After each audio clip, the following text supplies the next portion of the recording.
What's going on, guys? Welcome back to another episode of Fed Up Church. I'm Pastor Sean Finney. This week we're digging into Ecclesiastes Chapter 9. Now I'm going to be reading from the ESV, the English Standard Version of the text today. I don't care what Bible you use. There are many great translations out there. But the important thing is that we actually dig in and see what it says. So blow the dust off, let's dig in, and let's get a little deeper than you would typically get in most churches. The whole point of me starting this YouTube channel and calling it Fed Up Church is I just got sick and tired and fed up with the way churches teach, or the lack thereof of teaching in most churches. Most of its traditions, rituals, and religions of man that's been passed down from one preacher to another. And the downside to that is that we lack a lot of the insight and we don't study the culture. If you don't study the culture, none of this makes any sense. This is not going to be a superficial glazing over of the text. If you actually want to learn what the Bible says, and only what the Bible says, let's stick around and let's dig in. Let's roll.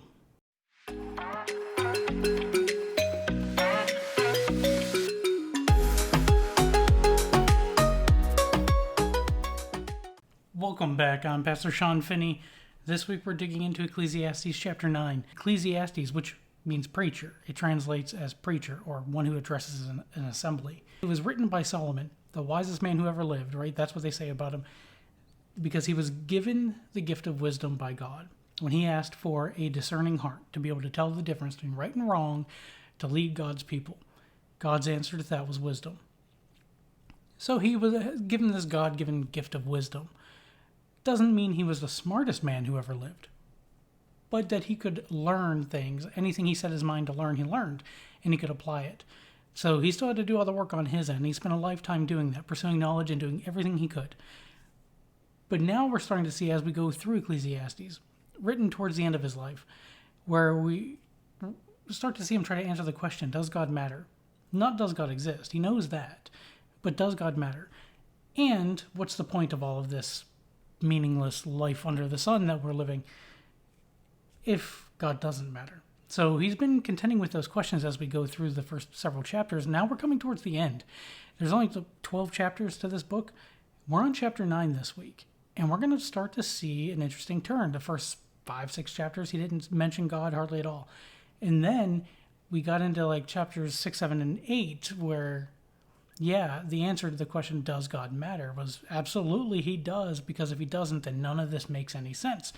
All this suffering is for no point, and what's the point of righteousness if there's no difference between the righteous and the wicked, if they both die?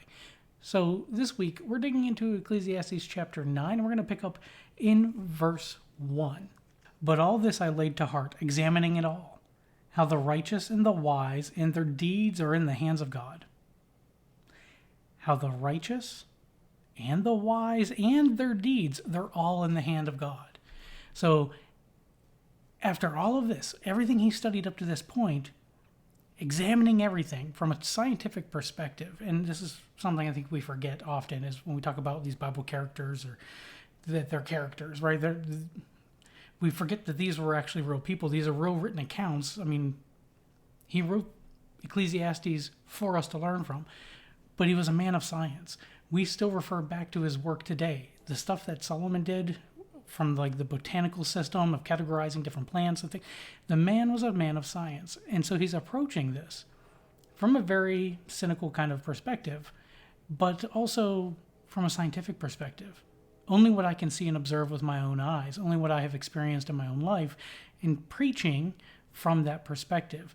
King Solomon preaching from all of his wisdom. But he says, I laid it to heart, examining it all, how the righteous and the wise and their deeds are in the hand of God. Whether it's love or hate, man does not know. Both are before him. So the righteous, the wise, their deeds, everything that, trying to live a good life, everything that he would do, or that we would do, and trying to live a good Christian life, that's all in the hand of God. And he says, whether it's love or hate, a man does not know. And this is where the culture matters, and this is why I keep drilling this point home, and that people need to pay attention to the culture. The little colloquialisms that we use, the culture, sayings that we use, that stuff matters. And if you travel around and go to some other part of the world, a saying that might be very common in your neck of the woods, that right there is a colloquialism, in your neck of the woods. People look at you like, what are you talking about? And this is what we're seeing here too, because he's saying both are in the hand of God, in God's hand. Your good deeds, your wisdom, everything's in the hand of God, meaning in his control, within his grasp, within his power. Ultimately, he has authority over you. But he's saying whether it is love or hate, man does not know. Love or hate. This carries the idea of acceptation or rejection. So whether God accepts your deeds or your wisdom and the way you've tried to live your life, or rejects it, man does not know. Now, keep in mind too, Solomon is pre-Jesus, right? So before Jesus enters the scene, we start like the New Testament, the book of Matthew, moving forward. This is an Old Testament perspective. And really, Solomon was saying, man has no idea. We have no idea whether what we do God's going to approve of, or if he's going to love it or hate it. That is beyond our control. We can try our best to please God, but then he's going to start asking another question as we get in here over these next several verses on, but what's the point? Yeah, hang with me. Okay, let's continue on. He says, it is the same for all, since the same event happens to the righteous and the wicked, to the good and the evil, to the clean and the unclean. Oh, Old Testament knowledge comes into play here. You need to know what the difference is between clean, unclean, holy, unholy. They were different stages of kind of sanctification, purification. But he's basically comparing them, right? So from clean and unclean. Look at like two opposite ends of the spectrum here. It's the same for all. The same event happens to the righteous and the wicked, to the good and the evil. And what does evil mean? If you've been paying attention at all up to this point, I keep drilling this home because this is another term that we just get wrong. We have misappropriated the word and turned it into something it's not. The word evil simply means harm. So between what is good, healthy, and what is harmful, what is evil. He says the same event happens to all, the good, the wicked, the righteous, the good, the evil, the clean, the unclean. To him who sacrifices and him who does not sacrifice. To him who sacrifices, meaning you're doing your due diligence as a proper Old Testament Jew in Israel, and you're going to the temple and you're offering the appropriate sacrifices at the appropriate times, and you're doing everything to live your life according to the Torah, right? According to the law. He says, but the same thing happens to those who sacrifice and those who don't, that just live however they want and do whatever they want and live their wicked life. It doesn't matter. The same thing happens to everybody. And if you haven't figured out what that same thing is, he's talking about, it's the one day we will all face at some point. The one thing we can't outrun and we can't bypass. And he's talking about death. So if we're all going to die, and it doesn't really matter whether we are righteous or wicked or good or evil, clean or unclean, whether we worship and sacrifice or we don't. This is bringing to light the question, then why do it? What's the point? If God doesn't matter, then what's the point? Why do it at all? Interesting way to put things there, preacher. Preacher Solomon is hitting hard from his experience here. But he goes on and he says, as the good one is, so is the sinner. And he who swears is as he who shuns an oath. So it doesn't matter whether you make a promise and I promise I'll do this. I promise I'll be good. He's like, it doesn't matter. It doesn't matter if you're one who swears or executes an oath or a vow, or one who doesn't. You shun that whole idea. Yeah, I'm not going to make promises I don't know if I can keep. You see the full gamut in people. people, all kinds of people, right? So in his experience as a leader of millions, he's looking at it and going, okay, I have seen people do their very best. I've seen people do their very worst. And before, in previous chapters, he even went as far as to say, I've seen the righteous cut short while the wicked live long in their lives. Why? Now he's going, it doesn't even really matter. If we're all going to die, if we're all going to face the same penalty, which is death, what's the difference? He gives us an answer as to why. Verse 3, he sums up the answer. Because remember, he's probably preaching to a bunch of agnostics, right? A lot of people who believe, yeah, there's a God, but I don't really care. I don't really care which one. I don't really care who it is or what's going on. It doesn't matter. They just live their life. And sad to say, but at the time, the New Testament or the Old Testament Jews, they weren't really too concerned with God. They were going through the motions. They would go and do the rituals. They would execute the sacrifices. And they would do that. But as far as an afterlife goes, didn't really give it a second thought. Never really cared. This was the common cultural perception. There wasn't really an understanding of what the afterlife could be or could look like. Nobody had told anyone up to this point, right? Jesus was the one who he had to come clear the air and explain what that's going to look like. But until then, Jews just didn't care. They did whatever. Go to the temple, do what you got to do, move on. And this is how they so easily kept falling into idolatry over and over and over again, like we do over and over and over again today. We worship the wrong kind of things all the time. And Solomon gives us the answer as to why. Why do we all face the same plight of death if we do what we're supposed to do, if we're righteous, and we try to uphold wisdom and do, give good counsel and good advice? And why do we face the same punishment of death as somebody who lives a wicked lifestyle and doesn't care? He says in verse 3, this is an evil in all that is done under the sun, that the same event happens to all. Well, you might say, how's that an answer? He said, this is an evil that happens to everybody, right? This is a harm that befalls everyone. No matter what creed, what color, how short, how tall, it doesn't matter. It doesn't matter how old you are. It's not like only old people die. So if that's the case, why do we all die? He says, because this is an evil. This is a harm. This is an evil that befalls everyone under the sun. And it is an evil. Death is an evil. And where did death come into the picture? Think about it. Go back. Adam and Eve in the garden, right? And everyone always blames Eve. Eve didn't sin. It says Eve was deceived. Adam sinned because Adam chose to eat of the fruit that he wasn't supposed to. Eve wasn't even created when God gave Adam the commandment not to eat of the fruit of the tree, right? So how are we blaming Eve?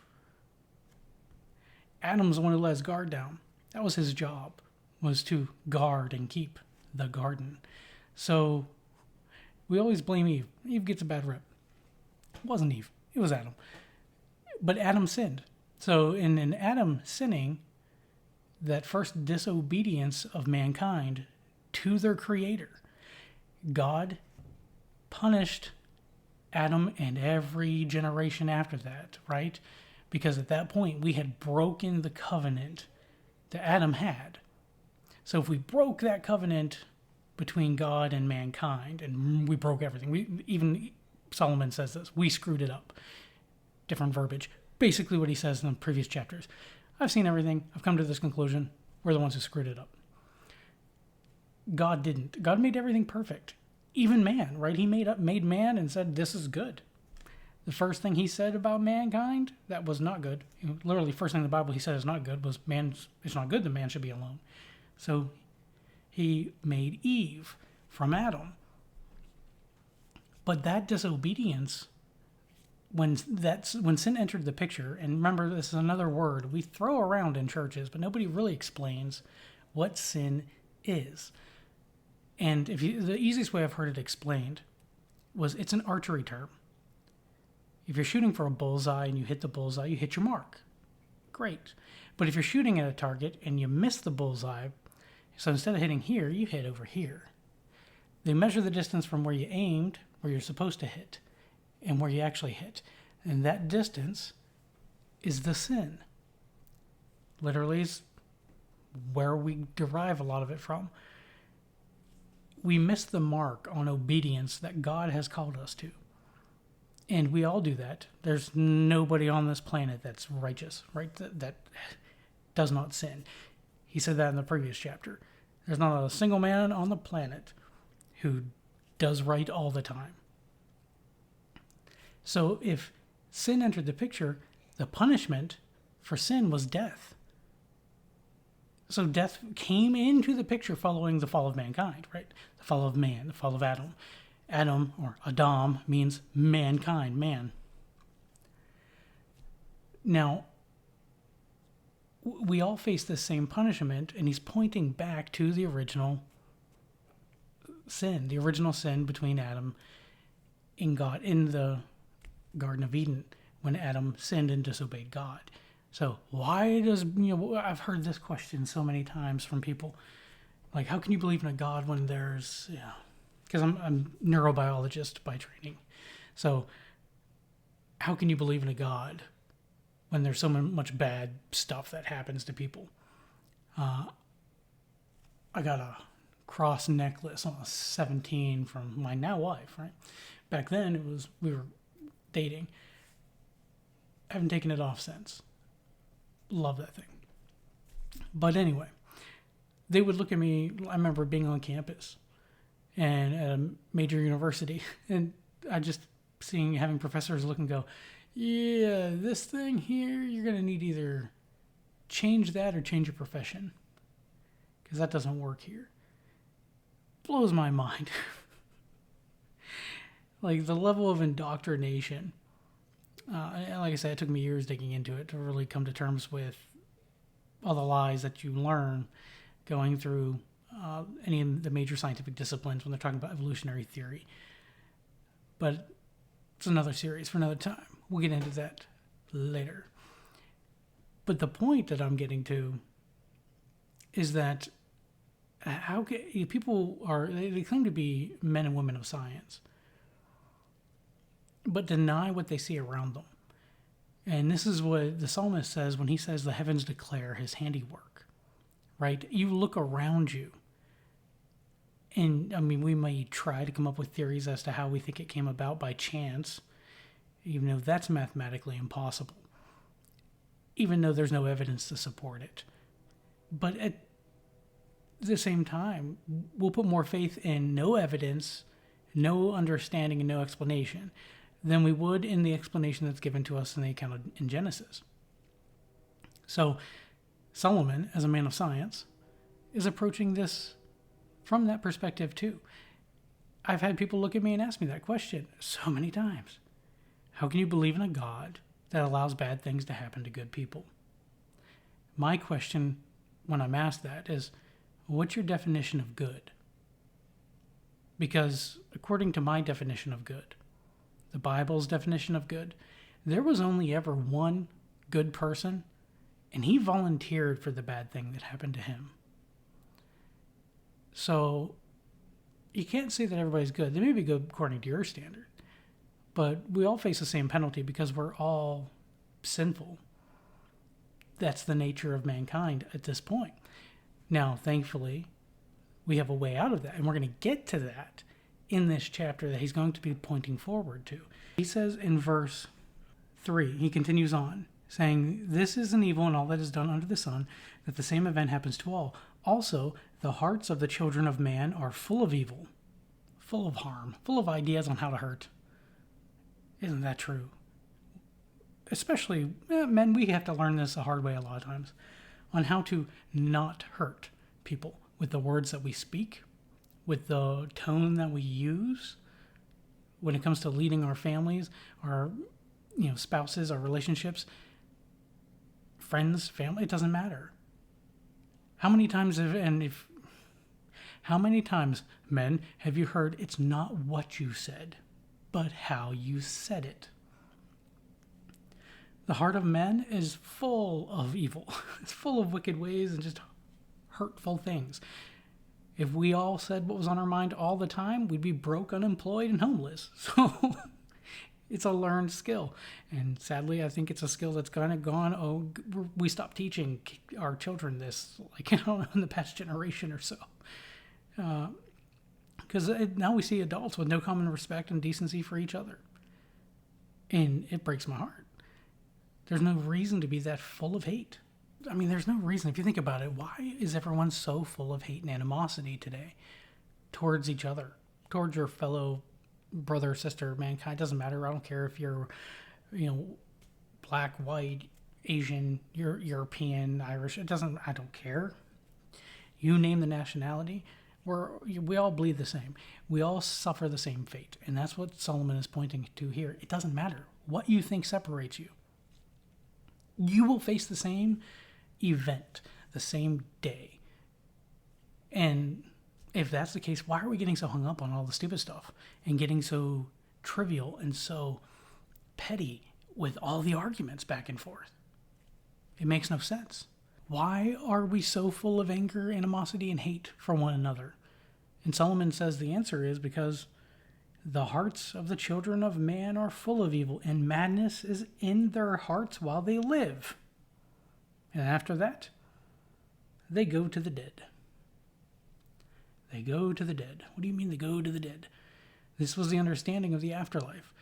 It was this idea that you go to the grave. You die and then there's nothing.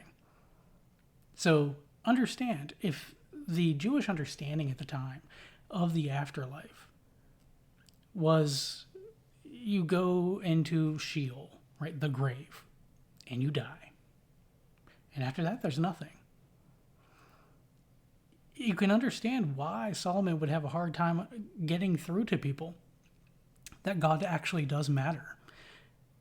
Because if all you see is the wicked living long, the righteous are cut short, and you're going to die anyway, and that's the end of it, and nothing matters after that, then it wouldn't matter. It would matter not a single bit. But there was only a few illusions, and it wasn't really understood. And they had confusion and doubts and questions about this. And you see David go on to have these same, questions when he's writing through a lot of the Psalms, and Solomon and writing a lot of the Proverbs.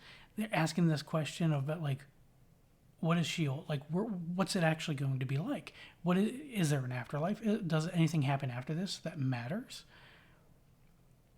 One of my favorite things that David said was, where can I go to escape your spirit? If I ascend up into, the heights of heaven, you're there. If I make my bed in hell, you're there. It's one of the most comforting verses to me.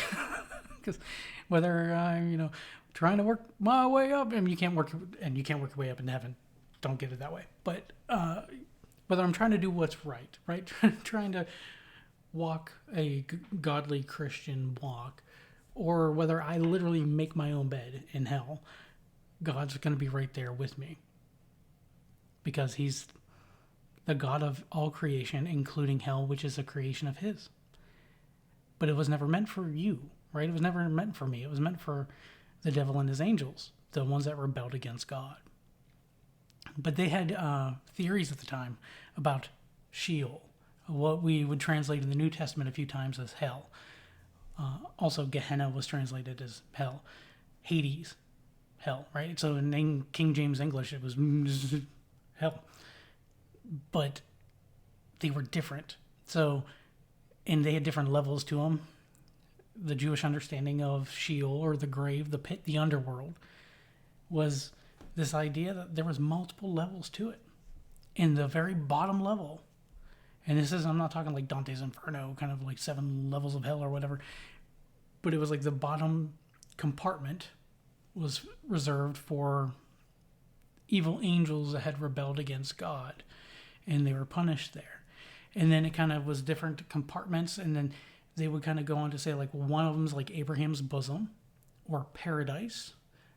So there's no punishment there.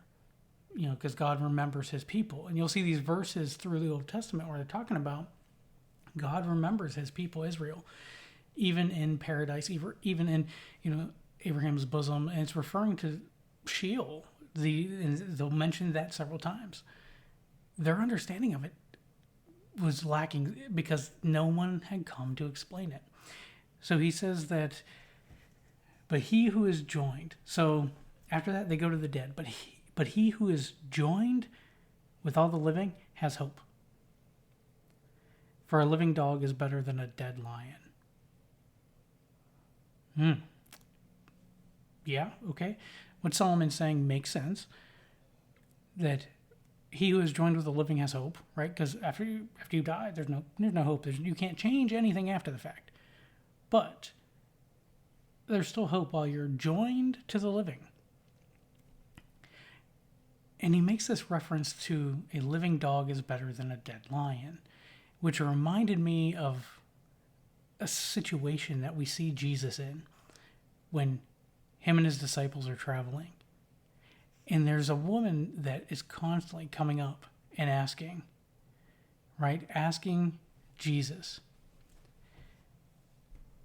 for healing for her daughter. It's in Matthew 15. And if you flip forward to Matthew chapter 15, verse 21, it says, And Jesus went away from there and withdrew to the district of Tyre and Sidon. And behold, a Canaanite woman from that region came out and was crying, Have mercy on me, O Lord, Son of David. That's also technically what Solomon was, right? He was literally the son of David.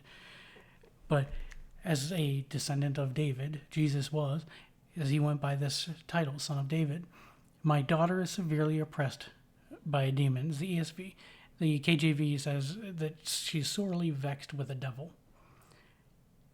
But he did not answer her a word, and the disciples came and begged him, saying, Send her away, for she's crying out after us. Like, you're not answering her. Now she's trying to bother us. Send her away. He answered, I was sent only to the lost sheep of the house of Israel. But she came and knelt before him, saying, Lord, help me. And he answered. It's a completely different posture when you kneel before the king. It is not right to take the children's bread and throw it to the dogs. Interesting.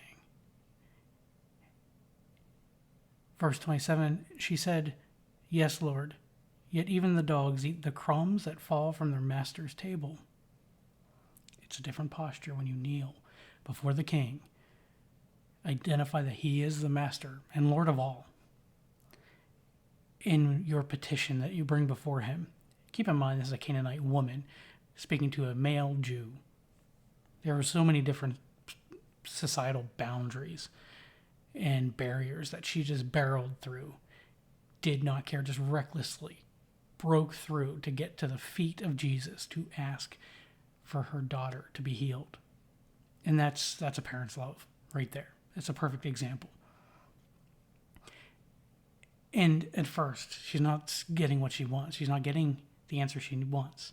But she doesn't give up. She continues to ask this entire time, putting herself at his feet. That he is the master. He is the Lord. He has authority. Petitioning him. Verse 28. Then Jesus answered her, O woman, great is your faith. Be it done for you as you desire. And her daughter was healed instantly. Why would Jesus call this woman a dog? You have to keep in mind, culturally. This is why culture matters, people. Okay, culturally. Dogs were not considered like pets. Like, we have pets around, America. You have, like, in the arms of an angel commercials, shivering dogs, and people just pour their money out of their pocket.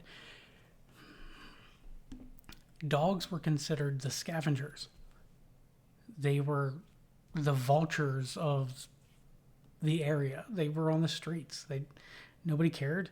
They were literally like cockroaches. Nobody cared. They just didn't want them around, and they went around eating the scraps. But a lion was royalty. That symboled that royal kind of divinity, that power, that elegance, that authority. king of the jungle kind of thing. But Solomon says that a living dog is better than a dead lion. Because even the dog has hope of getting scraps, of getting something, right? But what's the point in being a lion if it's dead?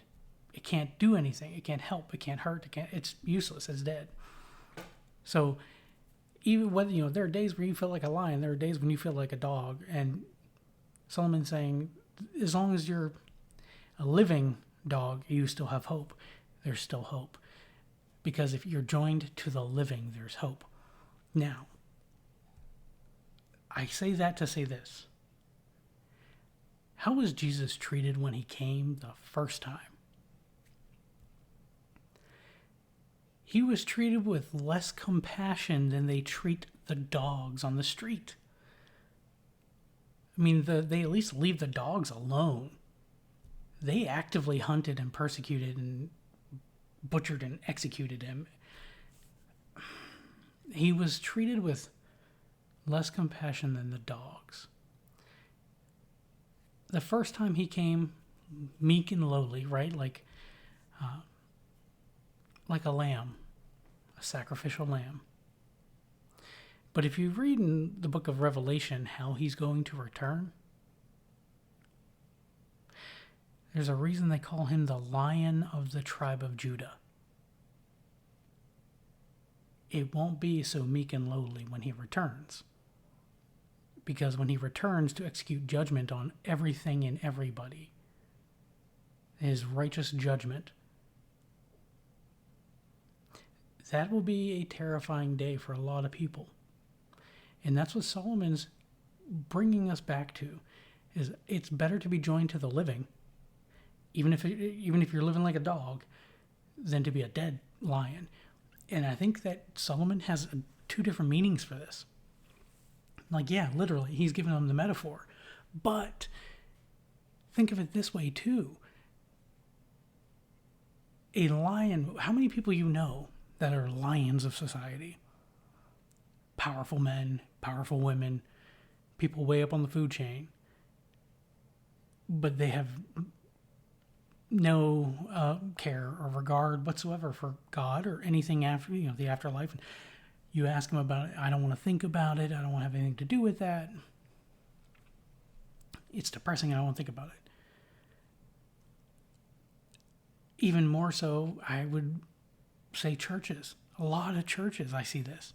How many people you see where the preachers are these, preachers of huge congregations, and they're big, powerful men, right? Because they have a lot of influence. They're a lion. But they're dead. Spiritually, they're dead. They're dead inside. I've been to many churches, for years. It was a dead church. Spiritually, they're dead. Everything is lather, rinse, and repeat. You get the same 3 talking points in every sermon. At the end, you're expected to go up to the altar. Altars are for sacrifices. It's not a platform or a stage where you preach and everybody goes up. It amazes me that everyone has apparently the same exact 3 minutes of prayer for the length of whatever song they're playing over the PA system, right? And then everybody's done praying at the same time. And really, do you not see the fake behind all of that? I'd rather be a living dog than a dead lion. I'd rather be joined to the living, the people who actually have a relationship with their Lord and Savior, people who actually have a desire to learn what this book says and what God expects, what God actually said versus what men say and what everyone else has told them. Because a lot of people will tell you what's in this book. And we're going through it together here. But this is why I do this the way I do this. You have to go through it line by line. Exegesis is what it's technically called. I don't know. I didn't go to seminary school and seminary, because I see no need in that. Paul even says this, God ordained you. So I don't need to go to a seminary school to learn what God has to say. I can read, and it's not that hard to read it. If you're still trying to hold on tight to like, well, I need somebody to, read it to me because I can't understand Old English. Get a different translation. There's no reason for you to have that old King James English. There's no evidence to support that it was the best translation. It wasn't even the first English translation. King Henry had one before, Henry VIII. He had his own before King James. It was a political move, and there was a lot of changes made to benefit King James. Anyway, King James has a lot of good points. It's accurate in a lot of places. Also inaccurate in a lot of other places. I don't subscribe to the King James only movement. There's no such thing as a perfect translation out there. You have to do your research and learn it yourself and say, okay, what's it actually saying? Is this what this word actually means? Look in a concordance. Blue Letter Bible app is amazing. You can just literally tap on the verse and hit interlinear concordance and see, oh, this is how it's been translated everywhere else. Okay, how did we get it here that way? Pro tip. Not that I would call myself a pro.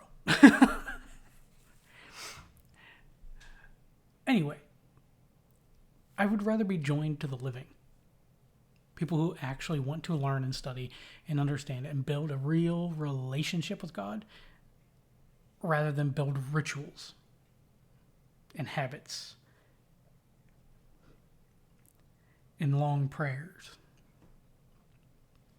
Because Jesus, I look at what he preached, what he taught, and I compare that to what's being preached and taught today. In every church I've been in,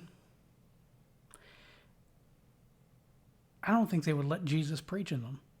I don't think they would allow Jesus to walk through the doors in them. Because what Jesus taught against, read Matthew chapter 23, his last Sermon on the Mount, he condemned the Pharisees, ripped them apart, like verbally over their religion and their lack of real faith, their lack of building a relationship. He said, they think I hear them for their many words, but their heart is far from me, right? In vain they worship me. Teaching for doctrines the commandments of men. And we haven't changed. Nothing's changed. We're still doing it. We just call them reverend and priests. And the Pharisees got a different face. And they called it Christianity. It's not what it was supposed to be. In Christianity, true Christianity, the word means to be Christ-like. That's why I don't like to use that word and call myself, I'm not a Christian, I'm not Christ-like. I'm a disciple and I will strive to learn everything I can to serve my King. But I would not go that far as to say I am Christ-like. I have never met anyone that was.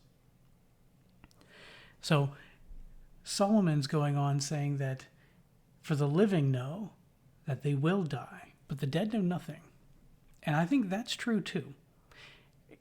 Literally, that the dead know nothing. Like you can't ask them questions, but the living know that they will die. That's why it's better to be joined to the living. You are at least aware of your own mortality. You're at least aware that you're gonna face a day. Whether you put it in the back of your head and you don't want to think about it, and you don't want to wonder what will happen when that day comes, you're still gonna face it, and you know that. And as long as you know that, there's hope. Solomon says, for the living know that they will die, but the dead know nothing, and they have no more reward, for the memory of them is forgotten. Sucks, that hurts, but it's true. Solomon's preaching facts. It's painful to think of that, you can't, there's no more reward for anything you do after death, because you've done everything you can do while you're alive. And once you're dead, there's nothing more you can do. You're not going to get any more rewards past that point. But the memory of you is even forgotten. Eventually, your loved ones might remember you, but then they're going to die too. And eventually, a few generations pass and nobody knows who you were. I know my family tree back to like my great-grandparents. Beyond that, I have no idea. Even the memory of you will pass away. So it's better to be joined to the living and to know that that day is coming so that you can take advantage of every day you have between now and then. And that's what Solomon's ultimately pointing to in this chapter. Is we're all going to die one day. But what are you doing with the rest of those days that you have in between? Are you living each one? Or are you slowly dying a little more each day until you're finally dead? These are hard questions we don't like to ask, but we need to ask ourselves these questions. Am I actually living? Am I doing what I should be doing? Am I enjoying my life? Or am I just surviving my life? Because that's what Solomon's saying is, newsflash, you can't. You won't. You're not going to survive it. Enjoy it while you can. He says here in verse 6, their love and their hate and their envy have already perished. So these people die. Everybody dies. Then the memory is forgotten. And he's saying that even their love and their hate and their envy and all these emotions that we have, that we get so tied up with, that we get so focused on. I'm offended, I'm hurt, I'm upset, I'm jealous, I'm envious. Life is so much more than these emotions. Emotions serve you well if you're aware of them and you can keep that in check. But if your emotions are not serving you and you're serving your emotions, it's a dangerous place to be. And you end up with envy, hate, love, all the full gamut of emotions, an emotional roller coaster. And that's a hard way to live your life. You need to have some kind of consistency, some kind of contentment in life in order to enjoy it. You just can't be constantly, flipping bipolar back and forth. That's not fun. You don't want ultimate depression one day, ultimate highs the next, and then ultimate heartbreak another day, and then, ultimate anxiety another. If your life's all over the map, and you're feeling the full gamut of these emotions every single day, you need to find contentment. You need to find a true north to guide your life in order to kind of pull everything back in. And Solomon here is saying that their love, their hate, their envy have already perished. And forever, they have no more share in all that is done under the sun. Now, okay, that's a very depressing way to open up chapter 9, Solomon. Thank you for that. Feeling the love, great. He gives us this in order for us to understand what's about to be said. So that we're all on the same page. Everybody understands we're all going to die, right? Yep. That depressing day nobody wants to think about? Got it. Verse 7, he says, go. Eat your bread with joy. Take that low-carb dieters. Eat your bread with joy. It's in the Bible. And drink your wine with a merry heart. It's not grape juice. Your wine. Drink your wine. Eat your bread. Enjoy your life. Go, do it. Get up. Go enjoy your life. For God has already approved what you do. Yeah, careful. That doesn't mean he condones and approves of everything you do. That's not what this phrase meant. Remember, culturally. What's that mean? When he said God has already approved what you do, it was this idea of what's the point? Okay, if I do good deeds, will God accept them? Will that please God? If I do bad deeds, will that upset God? These questions that we would focus so much back and forth on, he's saying, go.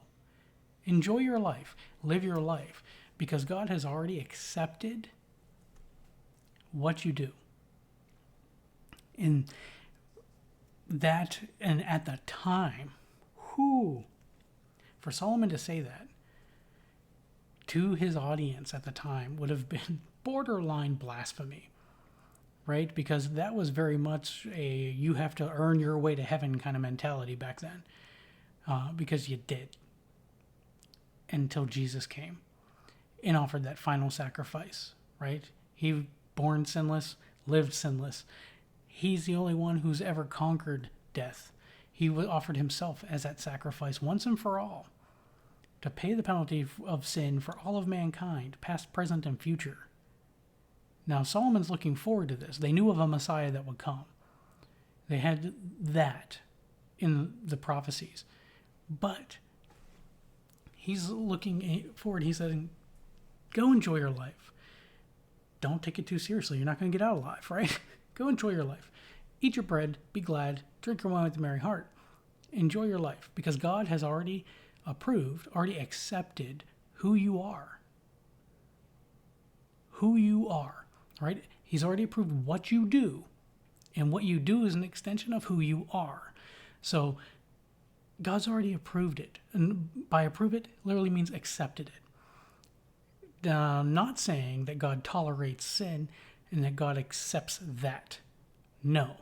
What we're saying here is that God has already approved it, has already accepted what you do, because he's already came and paid the penalty for it anyway. So he's not seeing you. He's seeing Jesus. He's seeing his son, right? Because this is Solomon looking forward.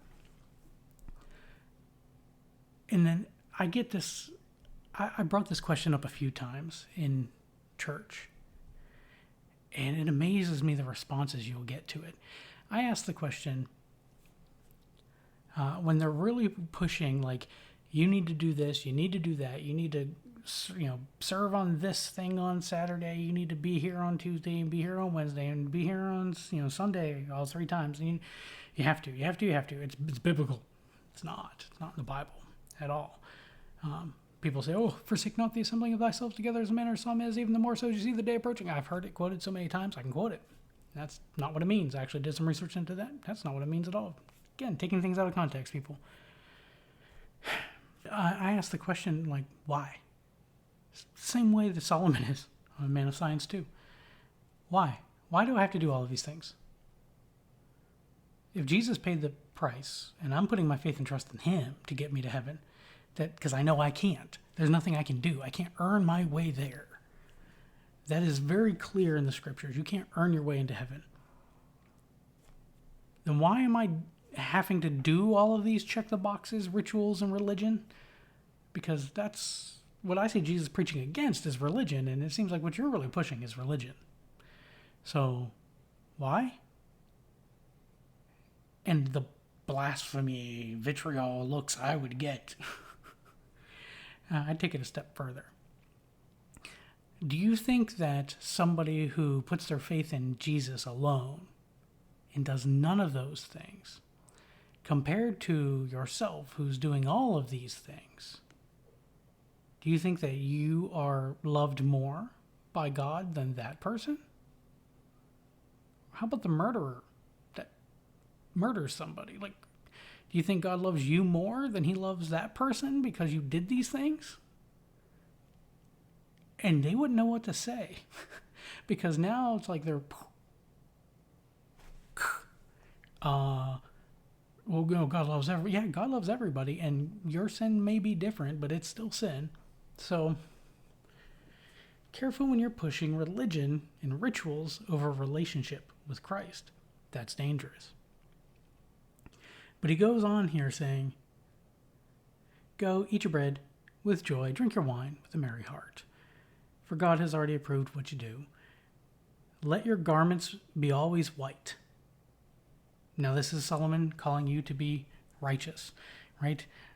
White garments was a sign of righteousness, right? You're not getting down in the filth and the sin, but you're still white, right? It's the same reason why we say, like, well, you wear a white dress to your wedding day. Sign of innocence and purity and righteousness. He's saying, let your garments always be white. Like, do your best to do right by God and yourself. But he's saying here, let not oil be lacking on your head. So how do I keep my garments white? He answers that. Let your head not lack any oil. Literally, oil. Why? This is one of those cultural references. What did that even mean? Think back to what Samuel did when he names David as the next king, right? And he's going to, all of Jesse's sons, and David's left out in the field. He's like, is there not anyone else, right? And, well, yeah, there's a scrawny little kid out there. Call him in. Call him in. And he says, like, you're the one, right? you've been chosen by God. And then he anoints his head with oil, pours oil over his head, meaning I am setting you apart. You are sanctified. You are separated. You are set aside to serve God. You see the same thing with, was it Jacob, when he's laying his head, sleeping on rocks, right? And the story where he sees the angels ascending and descending up to heaven and down to heaven. He has this dream, right? Hence where we get Jacob's ladder. But he wakes up in the morning and says, surely God was in this place, and I had no idea. So he takes the rocks he was using as a pillow. To give you an idea how comforting things were. And then he pours oil over the rocks because God is in this place, setting it aside, sanctifying it, meaning separating it aside for God.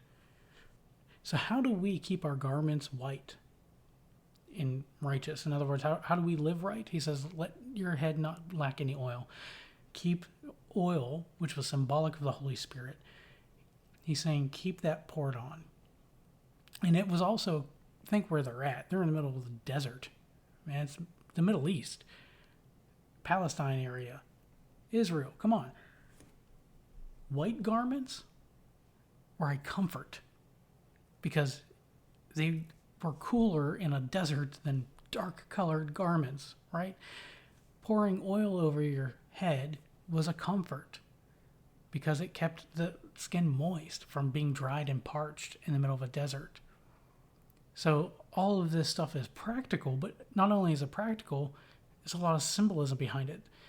Where Solomon's saying, like, these things that you do already now for comfort, physically, do them for comfort spiritually. Treat your spiritual well-being the same way you do your physical well-being. You do these things because you know they help. I'm telling you, do these things because I know they help. Verse 9 is interesting because verse 9 goes on saying, enjoy life with the wife whom you love. Enjoy life with the wife whom you love. So what's the secret to happiness? Enjoy life with someone. It's not good for man to be alone. It's not good, and man does not mean like men. It literally means mankind. It's not good that any mankind is alone. We're not designed that way. We're not designed to be alone. And Solomon sees this too. He's like, you want happiness and contentment in life, find someone you can enjoy life with. And you enjoy life with them by loving them. And this does not mean like, oh, it's pure attractedness, right? I didn't fully understand this concept when I was younger.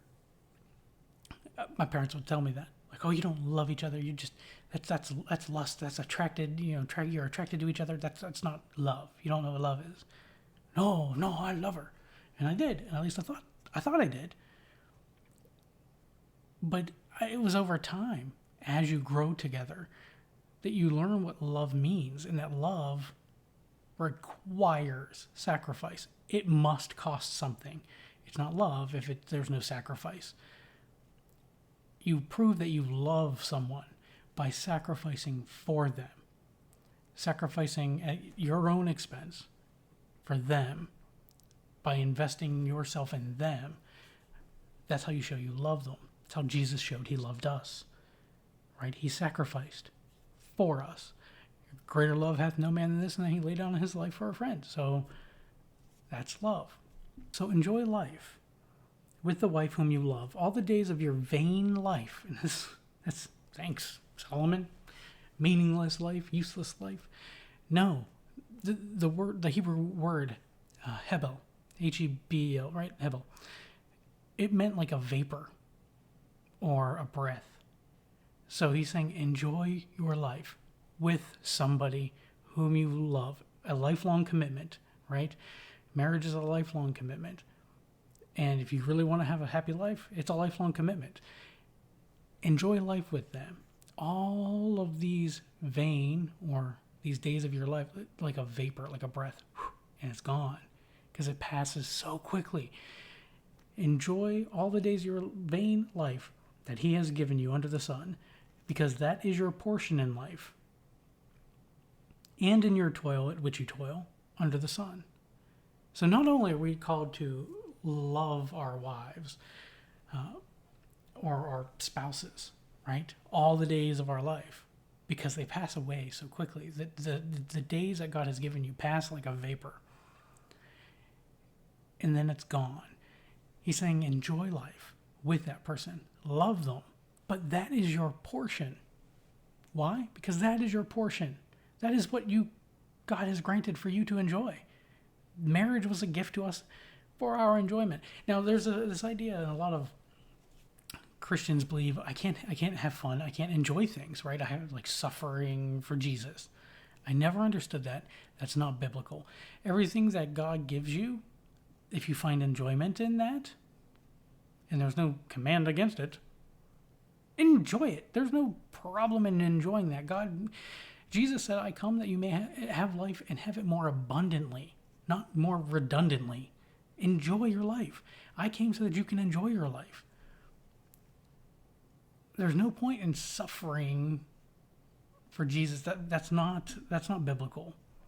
Now, if you do find yourself in a situation where you're suffering, for Christ's sake, as Paul says, count yourself blessed, right? Because then you are serving in the highest capacity. A servant can serve his king. But don't seek out ways to feel miserable. That is not what he's saying. And I don't know where we get off with this idea that I can't enjoy things, I can't have fun. Solomon's very clearly saying here, no, go enjoy your life. You and your wife love each other, enjoy the marriage, enjoy everything God gives you. Enjoy your children, enjoy your work.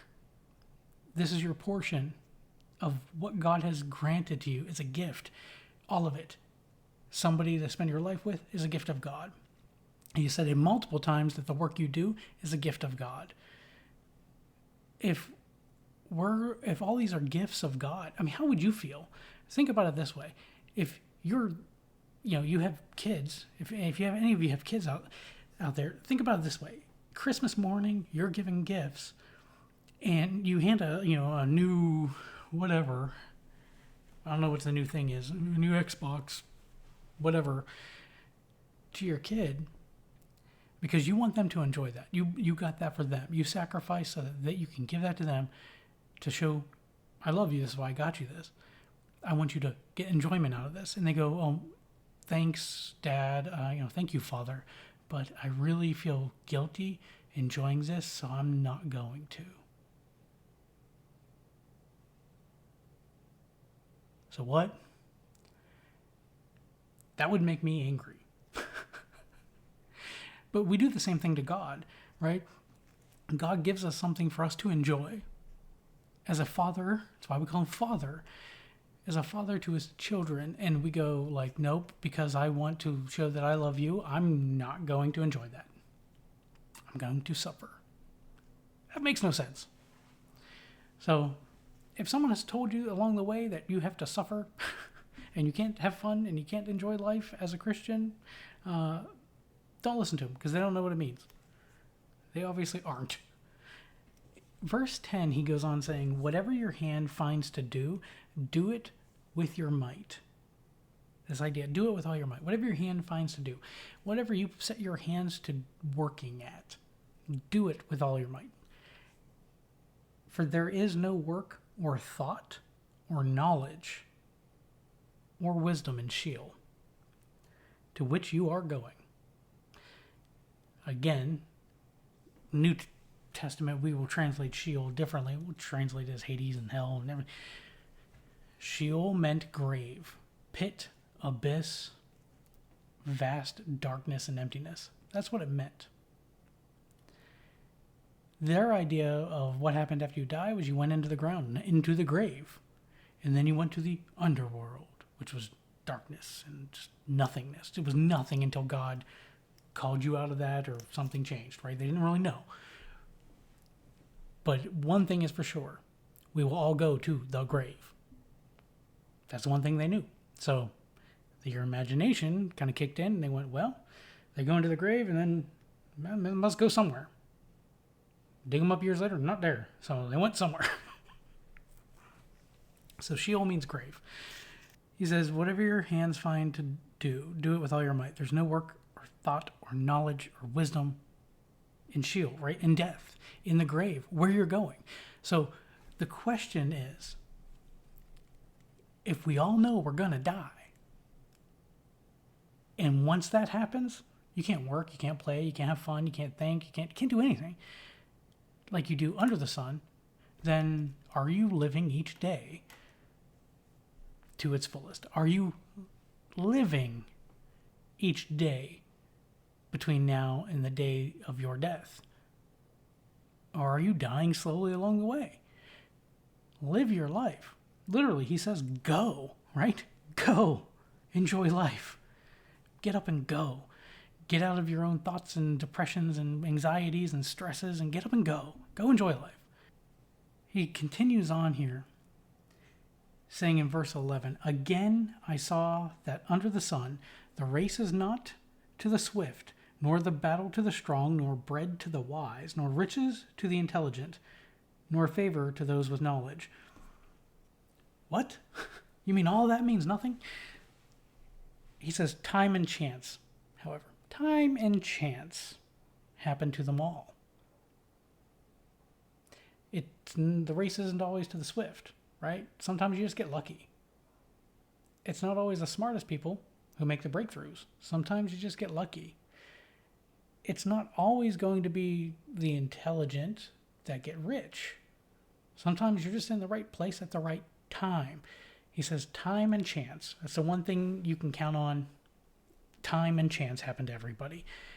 And it's not a matter of necessarily skill and talent, and because I've seen many talented people, many skillful people, and they could never catch a break. And then you see people who have like hardly any talent at all, and you're looking at them going like, how did you become a multi-million-dollar artist? My island boy. I don't understand it. A lot of today's music I don't really understand. But they're making a fortune. I'm like, it's obviously not talent that they require. I'm just island boy. It's time and chance. So enjoy your portion in life. And maybe you'll get the chance at the right time. Or maybe you won't. A man cannot know what his future holds. So enjoy your life each day and as you go. In verse 12 he says, for man does not know his time. Like fish that are taken in an evil net, and like birds that are caught in a snare, so the children of man are snared at an evil time, right, a harmful time, when it suddenly falls upon them. Because you don't know what day you're going to die. He's like, enjoy your life every day you can, because you don't know when that's going to happen. Time and chance happen to everybody. Sometimes it's favorable when time and chance are on your side. Sometimes it's not. You don't have to be old for that time to come for you, right? We've seen people at all ages. The circumstances, the time, and the chance just happened to be unfortunate that day. And it cut them short, what we would consider short. So he's saying that suddenly it just falls upon people. Don't worry about the result. Enjoy the journey, right? We've heard these cliches before, but this is where it's coming from. You don't know when you're going to die. So make sure you live each day that you can while you still are living. You still join to the living. It's better to be a living dog than a dead lion. And he ends this section here in chapter 9 saying, I have also seen this example of wisdom under the sun, and it seemed great to me. There was a little city with few men in it. So not a big city, a little city, had a couple guys in it. And a great king came against it and besieged it, building great siege works against it. But there was found in it a poor wise man, and he by his wisdom delivered the city. Yet no one remembered that poor man. But I say that wisdom is better than might, though the poor man's wisdom is despised, and his words are not heard. So wisdom's better than might, because, a mighty strong army of a king came across against this city. And Solomon's saying, I've seen this example. I've witnessed it. This is not made up. This is not a metaphor. This is not a parable. I have seen this with my own two eyes. And he's given us this example that he has seen of this small city that was able to withstand the siege of a much greater army and king that came against that city because of one poor man's bright idea. He does not tell us what that bright idea was. But he says that I look at that and that poor man's wisdom's not remembered. He's not remembered for the wisdom he brought. The poor man's wisdom is despised and his words are not heard anymore. Right? They don't talk about it anymore. Everything's forgotten. He says in verse 17, the words of the wise, heard in quiet, are better than the shouting of a ruler among fools. Wisdom is better than weapons of war, but one sinner destroys much good. Wisdom is something to strive for. He's saying, but one sinner destroys much good. It was a good thing this poor man was able to defend a city with wisdom when they didn't have might. They didn't have a massive army to fight back. Wisdom won the day, but nobody remembers that. And then he goes on here saying, the words of the wise, heard in quiet or in silence, are better than the shouting of a ruler of fools. And that got me thinking, how many times we ask people for advice all the time, right? That's it's human nature. We ask our friends, like, what would you do in this situation? But how many times do we pay attention to the soft-spoken words of wisdom from somebody who has nothing they can offer us? A poor man or a poor woman. Nothing they can offer us. How often do we not hear those words? But we will listen to the shouts of an idiot and call that good counsel. Wise words, preacher. A lot of times the wise words that you're supposed to listen to are the soft-spoken ones. Not the ones that people are yelling, that people are shouting, that people are getting all up in arms over. Solomon says those often aren't the wise words. Those are the words of a ruler of fools.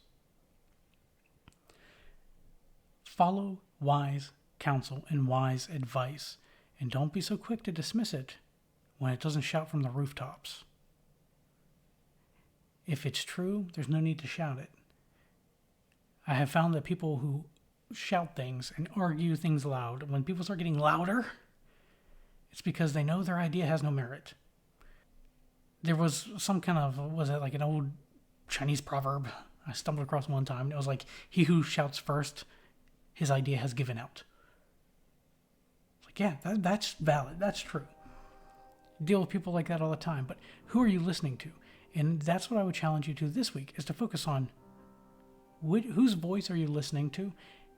Are you listening to the quiet words of wisdom? Are you listening to the shouting of fools? Because Solomon says wisdom is better than might, even though nobody remembers it. It still wins out the day. It's still worth pursuing. And it's better. He just simply says it is better. Wisdom is better than weapons of war. But one sinner destroys much good. So even if there's a lot of things that are good, one person can tear it apart quickly. And this is what Solomon's pointing to here, is it takes a long time to build something with wisdom. And it can be torn apart and demolished very quickly. I mean, how long does it take to build a house? Months. How long does it take to destroy a house? Minutes. Focus on building. And this is what we have to be careful about when it comes to dealing with other people. It takes years to build people up, to invest in them, to see them grow.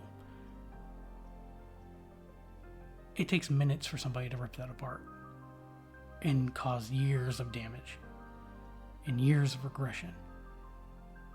So when Solomon said that our hearts are full of evil and madness, He experienced that and he lived that life. He saw it firsthand. And many of us do. We turn blind eyes to it. Be careful with what words you use. And make sure that we're building people up, not tearing each other down. Invest in building with wisdom versus shouting as a ruler of fools, influencer of fools, commander of fools. No one wants to be the leader of idiots. So don't shout. But focus on building people up this week, investing in others, and living each day as God intended, as a gift, to be enjoyed. Love your spouse. Love your life. Love what you do, and do it with all your might. I'll see you guys next week. I love you.